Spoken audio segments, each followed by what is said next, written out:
ეს არის მეწარმე ქალების მხარდაჭერის ინიციატივის გაგრძელება. როგორც გაეროს ქალთა ორგანიზაციის მიერ ჩატარებული კვლევები ადასტურებს, მეწარმე ქალები საქართველოში არაერთი გამოწვევის წინაშე დგანან. ერთ-ერთი ესეთი ბარიერი არის სწორედ ბაზრებზე წვდომა. ქალებს, რომლებიც გარკვეულ სამეწარმეო საქმიანობას ახორციელებენ, ხშირად არ აქვთ შესაძლებლობა, რომ წვდომა ჰქონდეთ ფიზიკურ თუ ონლაინ პლატფორმებზე, სადაც მოახდენდნენ საკუთარი პროდუქტის რეალიზებას. ამ მიზნით ჩვენ გადავწყვიტეთ, რომ ჩვენ თანამშრომლობის ფარგლებში, რომელიც გვაქვს კერძო სექტორთან, ჩვენ ძალიან მნიშვნელოვანი პარტნიორი ბაზარი ან ბაზარი ორბელიანზე შეგვერჩია და ურთიერთთანამშრომლობით და მათი ინიციატივით შევძელით, რომ ერთობლივად გაგვეკეთებინა ესეთი პლატფორმა, რომელიც უმასპინძლებს ქალებს არა მხოლოდ მარტში, არამედ წლის განმავლობაში ყოველი თვის პირველ პარასკევს, შაბათს და კვირას და ბაზრის ტერიტორიაზე გამოფენილი იქნება მეწარმე ქალების პროდუქცია. ეს ქალები ერთი მხრივ, რა თქმა უნდა, შეძლებენ ამ პროდუქციის რეალიზებას და მეორე მხრივ მათთვის ძალიან კარგი გამოცდილება იქნება, როგორც მომხმარებელთან ურთიერთობისთვის, ბაზრების უკეთ შესწავლისთვის, ასევე იქნება შესაძლებლობა, თქვათ, უფრო მსხვილ ბიზნესებთან დაკავშირებისთვის და ახალი თანამშრომლობების დაწყებისთვის. ეს ინიციატივა, როგორც თქვენც აღნიშნეთ, დაიწყება 7 მარტიდან, ოფიციალური გახსნა 8 მარტს ქალთა საერთაშორისო დღეს გვექნება და ყველას ძალიან დიდი სიამოვნებით ვუმასპინძლებთ, ხოლო 7 მარტიდან, ანუ პარასკევიდან კვირის ჩათვლით, ამ თვეს მარტში უკვე მომხმარებელს შეიძლება, რომ ბაზარში მოინახულოს ქალების პროდუქცია, რომელიც არის ძალიან საინტერესო და მართლაც უნიკალური. ეს ქალები საქართველოს ყველა კუთხიდან იქნებიან წარმოადგენილები.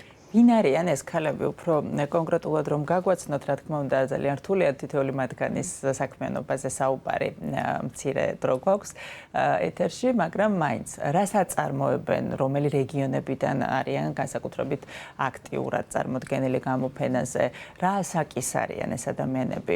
თქვენ ახსენეთ, რომ ონლაინ სფეროში, თქვათ, მათ არ აქვთ გამოცდილება, ხომ არ არის ეს მათ ასაკთან დაკავშირებული, როგორც ვიცით, უფრო ზრდასრული ასაკის ადამიანებს უჭირთ სოციალურ ქსელებთან ადაპტაცია და თავიანთი პროდუქციის ინტერნეტ სივრცეში გაყიდვა. აი რა არის ეს მთავარი გამოწვევები და ვინ არიან ეს ქალები? უფრო ეს ქალები მოკლედ რომ ვთქვათ არიან ყველანი ნამდვილად მთელი საქართველოდან, როგორც თბილისიდან, ასევე მაგალითად იმერეთის, კახეთის, აჭარის, ვთქვათ გურიის რეგიონებიდან, თითქმის ყველა რეგიონს ვფარავთ. წლის განმავლობაში ეს ქალები, ვთქვათ, სხვადასხვა მეწარმეები იქნებიან წარმოდგენილები იმისთვის, რომ მაქსიმალურად მეტ ქალს მივცეთ ეს შესაძლებლობა. ეს ქალები სხვადასხვა დროს გაეროს ქალთა ორგანიზაციის სხვადასხვა პროექტის მონაწილეები არიან და არიან ან ინდივიდუალური, ან უფრო მეტად მცირე მეწარმეები. აქ საუბარი არ გვაქვს უკვე დიდ და განვითარებულ ბიზნესებზე, იმიტომ რომ ეს ქალები არიან ძირითადად ისეთი მეწარმეები, რომლებსაც სწორედ ახლა ამ საწყის ეტაპზე სჭირდებათ ხელშეწყობა. ისინი აწარმოებენ ძალიან მრავალფეროვან პროდუქტს, დაწყებული საკვები პროდუქტებიდან, ასევე გვაქვს ტექსტილი, ხელნაკეთი ნივთები, აქსესუარები, სამკაულები და ასე შემდეგ. ნამდვილად ძალიან მრავალფეროვანი პროდუქტი არის, ყველაფერი არის თავისთავად ქართული და საკმაოდ კარგი ხარისხის. რაც შეეხება მათ ასაკს, ეს ასაკობრივი განსხვავებებიც გვაქვს, არიან როგორც ახალგაზრდა ქალები, ასევე შედარებით ასაკოვანი ქალები და სხვათა შორის მარტო ასაკს არ მიემართება ის დაბრკოლებები, რაც ქალებს აქვთ სხვადასხვა ბაზრებისადმი წვდომის შემთხვევაში. ეს არის ხშირად ის, რომ მათ არ აქვთ პროდუქტის საკმარისი მარაგი, რაც ისევ და ისევ გამოწვეულია არა იმით, რომ თქვათ ისინი ნაკლებად შრომის მოყვარეები არიან, არამედ იმით, რომ არ აქვთ ხშირად რეალიზების საშუალებები, იმიტომ რომ განსაკუთრებით ის პროდუქტი, რომელიც არის მალფუჭებადი, ცხადია მიემართება უფრო მეტად რაც კონკრეტულ ღონისძიებას, კონკრეტულ ბაზრის შესაძლებლობას და ამიტომ აი ეს მარაგის პრობლემაც გვაქვს ხოლმე. ასევე ბევრი სხვადასხვა ტექნიკური ასპექტი არსებობს, რომლის მოგვარებაში ვცდილობთ, რომ დავეხმაროთ ამ ქალებს, იქნება ეს თქვათ ელემენტარულად ფოტოგადაღება იმისთვის, რომ პროდუქტი განთავსდეს რომელიმე ონლაინ პლატფორმაზე, ასევე მათი მოწვევა უსასყიდლოდ კონკრეტულ ფიზიკურ სივრცეებში. ამჯერად მინდა ვთქვა, რომ ამ ინიციატივის განხორციელებაში გაეროს ქალთა ორგანიზაციას მხარს უჭერს დანიის საგარეო საქმეთა სამინისტრო, რომელიც ჩვენი ძალიან აქტიური მხარდაჭერი არის და თქვენი ეთერის საშუალებითაც მათ კიდევ ერთხელ დიდი მადლობა გადავუხადო.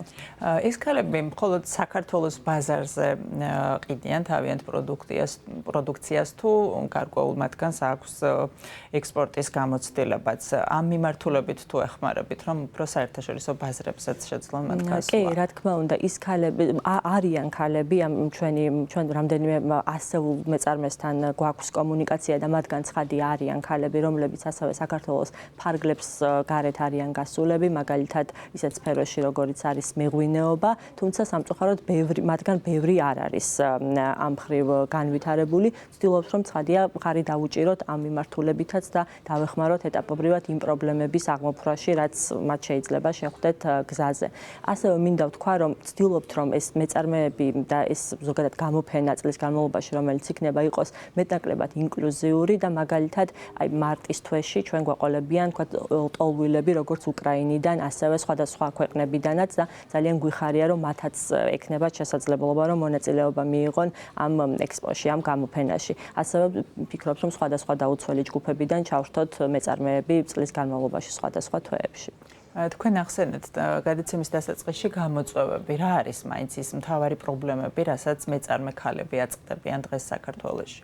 აი, როდესაც მცირე მეწარმეებზე ვლაპარაკობთ, პირველი გამოწვევა არის მაგალითად ხელმისაწვდომობა ფინანსებზე, იმიტომ რომ ვიცით, რომ საქართველოში როგორც საჯარო, ასევე კერძო სექტორში არ არის ბევრი შესაძლებლობა, რომლითაც ქალს შეუძლია გრანტის ან სესხის სახით ისარგებლოს. ქალების გამოწვევებზე ვსაუბრობთ იქედან გამომდინარე, რომ მაგალითად ქალებს ნაკლებად აქვთ, როგორც თბილისში, ასევე რეგიონებში უძრავი ქონება, ანუ ელემენტარულად იპოთეკით, რომ დატვირთონ არ აქვთ შესაძლებლობა. ასევე ქალებს თქვა ნაკლები წვდომა აქვთ მაგალითად ბიზნეს ტრენინგებზე და ჩვენ ვცდილობთ, რომ ამ მხრივაც დავუჭიროთ მათ მხარი, მივაწოდოთ ინფორმაცია, სხვადასხვა ტრენინგი იმ საკითხებთან დაკავშირებით, რომლებიც მათ ბიზნესის განვითარებაში დაეხმარებათ. პრობლემა არის ასევე სანაცნობო წრეებზე, ქსელებზე წვდომა, სხვადასხვა ბიზნეს სივრცეებში კავშირების დამყარება, იმიტომ რომ მოგეხსენებათ ქალებს მეორე მხრივ აქვთ გადაჭარბებული ტვირთი საშინაო შრომაზე და აი ამ ორივე საქმის განხორციელება ხანდახან ქალისთვის უფრო მეტ პრობლემასთან არის ხოლმე დაკავშირებული, ვიდრე ვთქვათ ეს შეიძლება იყოს კაცის შემთხვევაში. ასევე ბაზრების წვდომაც ამ ყველაფრის ნაწილი არის და რადგანაც მათ ხელი შეიძლება ნაკლებად მიუწვდებოდეთ, როგორც ფიზიკურ, ასევე ონლაინ ბაზრებზე, ვცდილობთ, რომ ამ მიმართულებითაც უწყოთ ხელი. ექსპორტი ახსენეთ თქვენ და კი ცხადია ესეც ერთ-ერთი გამოწვევა, ანუ აი ამ თლიანი ციკლის ერთ-ერთი განუყოფელი ნაწილი არის და როდესაც ბიზნესი შედარებით თქვათ ფართოვდება, არის შესაძლებლობა, რომ უფრო მეტი პროდუქცია იქნეს ნაწარმოები ფიზიკურად, თქვათ ეს პროდუქცია გარკვეულ სტანდარტებს აკმაყოფილებდეს და ამისთვის არსებობდეს შესაბამისი ფინანსები, შემდეგ რა თქმა უნდა ქვეყნის გარეთ გატანა და უკვე საერთაშორისო ბაზრებზე წვდომის შესაძლებლობის გაზრდაც არის უკვე უფრო შესაძლებელი. აი ეს ამ ინიციატივით ჩვენ ერთი მხრივ ვცდილობთ და იმედი გვაქვს, რა თქმა უნდა, რომ ქალები მოახდენენ თავიანთი პროდუქციის რეალიზებას და შემოსავლის მიღებას თავისთავად, თუმცა მეორე მიზანი არის რაც გონია რომ არანაკლებ მნიშვნელოვანია ის რომ მომხმარებელმა გაიცნოს ამ ქალების ბრენდები, იმიტომ რომ ნამდვილად ძალიან კარგი პროდუქცია აქვს, შეიძლება თქვათ არ ჩამოუვარდებოდეს ნამდვილად იმ უკვე ცნობილ არაქართულ პროდუქტს, რაც თქვათ ყოველდღიურ მოხმარებაში ჩვენ შეიძლება გვქონდეს, გაცნობის მხრივ არის ძალიან მნიშვნელოვანი, მეორე მხრივ თვითონ ქალებიც უფრო მეტად იცნობენ საკუთარ მომხმარებელს, ბაზრის მოთხოვნებს და კიდევ ერთხელ ვიტყვი რომ ეს გონია რომ დიდი ბიზნესებისთვისაც ძალიან კარგი შესაძლებლობაა რომ თავადაც მოვიდნენ, გაეცნონ აი ამ ყოველი თვის პირველ არასკევ შაბათ-კვირას გაეცნონ ამ ქალებს და კი, თანამშრომლობენ, ესეთი თანამშრომლობის არაერთი მაგალითი გვახსოვს სხვათა შორის ჩვენი გამოცდილების მანძილზე.